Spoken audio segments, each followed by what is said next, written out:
Despite playing a significant role in Africa and Asia as a staple grain, sorghum has only recently emerged as a potential food source in the U.S. It's not just a principal grain in many parts of the world, but evidently used in folk medicine traditions. What might its health benefits be?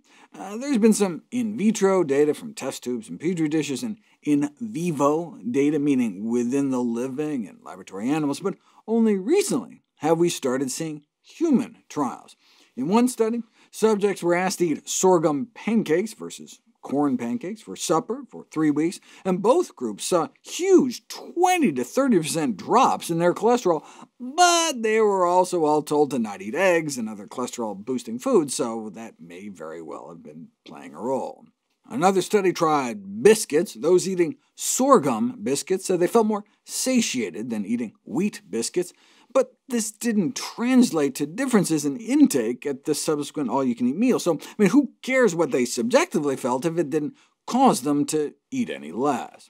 It's no wonder, then, when you put it to the test, those eating sorghum versus wheat biscuits didn't lose any weight. Though the data is a bit mixed, a recent study concluded that sorghum can be an important strategy for weight loss in humans, though the sorghum group didn't actually lose more weight, but they appear to be eating hundreds more calories a day, yet lost more body fat, perhaps because of their greater fiber consumption or other goodies like resistant starch in the sorghum.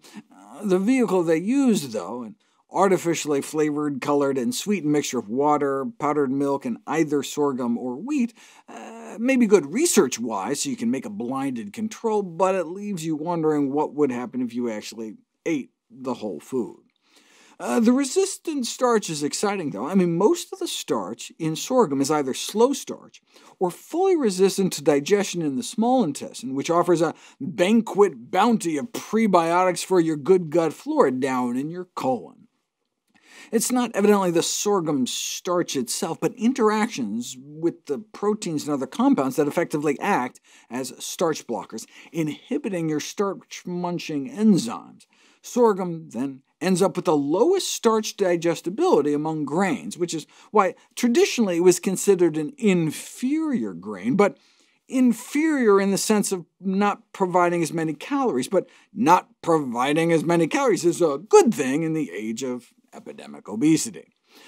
Give someone a whole wheat muffin compared to a sorghum muffin containing the same amount of starch and see significantly higher blood sugars 45 minutes to 2 hours later, and a higher insulin spike starting almost immediately.